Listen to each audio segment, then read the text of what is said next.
Hey, this is Pretty Kitty, and I'm going to work on this little painting right here. I have no idea what I'm going for with this guy. All I know is I want him to be peaceful. I just want to have a peaceful look, a really peaceful and elegant look to this painting. It may or may not come out the way I want it. We'll see. Right now, I'm using Core Watercolor.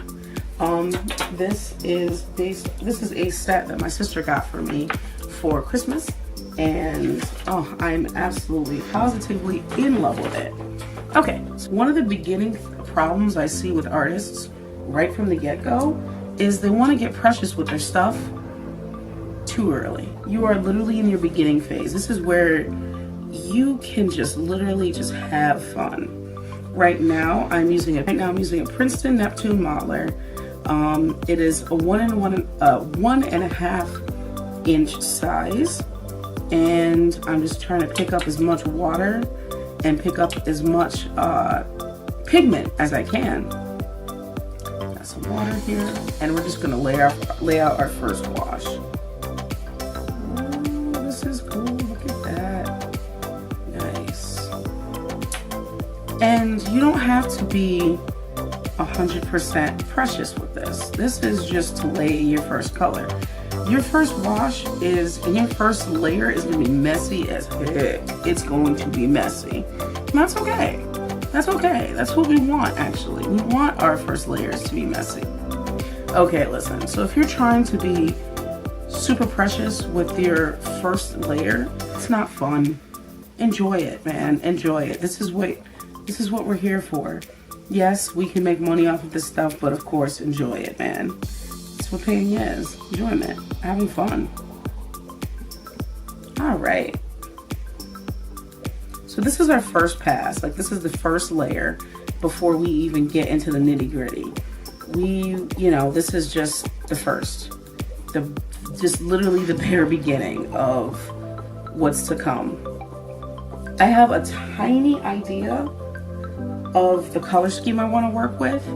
Honestly, right now, I'm just going to play it by ear and hope to gosh this works. All right, so there we go. So right now I am painting on canvas, but you might be wondering, how in the world am I able to paint on canvas and still have an absorbent ground? Well, I'll answer that question for you. I'm using what is called watercolor ground. Watercolor ground is basically if you smear a paste onto whatever surface you're working on, it will make that surface absorbent.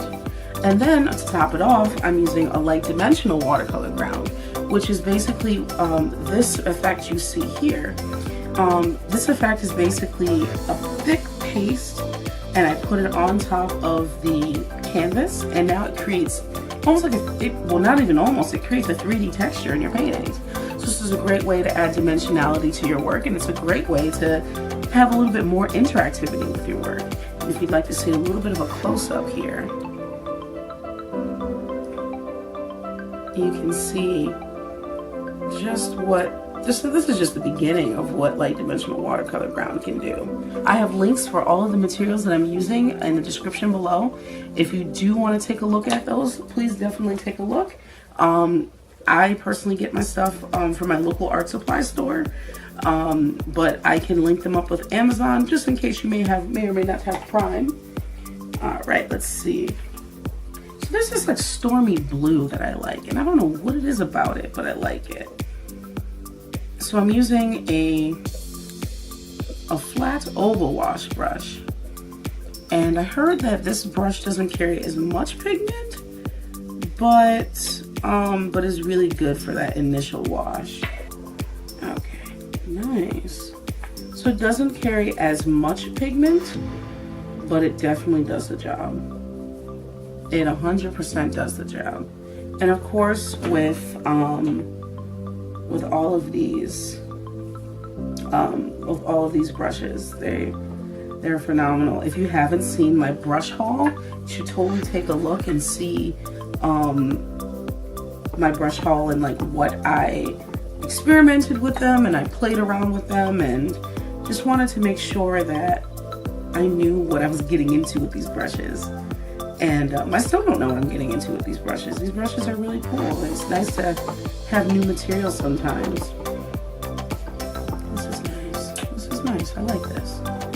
So this is what I mean when you have multiple passes, because with watercolor and with a lot of other mediums such as colored pencil and even with acrylic too, all of this takes is layers. That's all it is. It's just a bunch of layers. You might think that your piece is falling flat, but 9 times out of 10 it's just ugly. All right, let me explain. So I believe that 70 to 90%, or I'd say 70 to 85% of your artwork is going to be ugly. Why? Because you're not putting enough time in it. 70 to 90% of, or 70 to 85% of the time that you spend on your artwork is called, I think is called, the ugly stage or the ugly phase. And it's the easiest time to give up. Oh my gosh, it is the easiest time to give up. You will look at this piece or whatever you're working on and you're gonna be like, my good God, this piece is deplorable. And it's gonna be true. You're gonna look at it and you're gonna think that your piece is absolutely atrocious. It's disgusting, it looks horrible, I'm gonna throw it out, I'm gonna do whatever. I wasted a canvas, I wasted a this, I wasted a that. But honestly, stick through it. A lot of the times what I do is I look at a piece and I'm like, okay, I think it looks disgusting. And I just kind of check myself. I'm like, wait. This looks bad. I know why. Ugly phase. Set it, and I'll set it down and put it back. I'll set it down and just come back to it again. And that's what I'll do. With washes, honestly, the only thing you want to do is just not be precious with what you're doing. These are the initial phases. These washes will probably not be, they won't be seen by your end project. By the time your project is over, these washes probably won't be seen unless you want to have something like this. Then yeah, your washes is just basically the beginning staple of what you want. It's just like, it's the beginning. It's honestly the beginning. It's the first initial step. It is the initial step for what you want to do. So what I was doing at first in the beginning was a wet on dry technique. Basically, it is a wet paintbrush on a dry surface. Now that all of this is wet, I'm doing a wet on wet technique. And with wet on wet techniques, you're able to create more gradients and more gradient washes. So now what I'm doing, oh, you know, I actually like that. I'm gonna keep this. So now what I'm gonna do here is I'm gonna add water to here.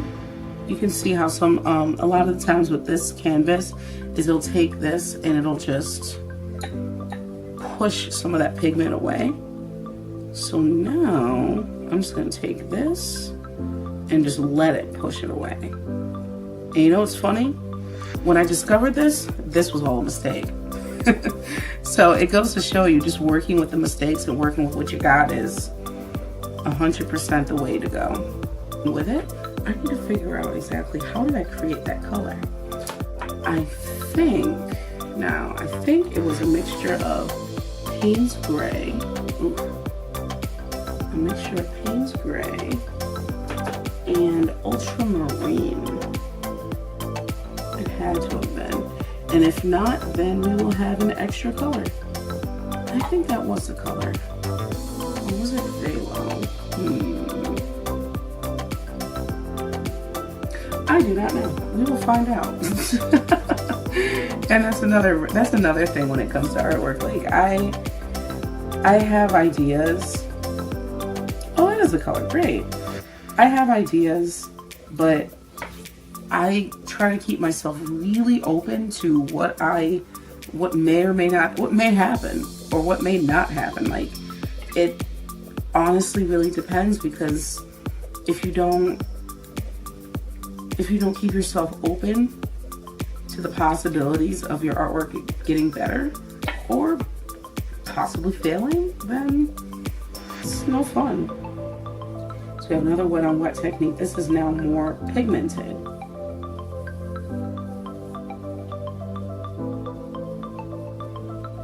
This is now a lot more pigmented. We have this darker edge on the bottom here. Got this right here. This darker edge on the bottom.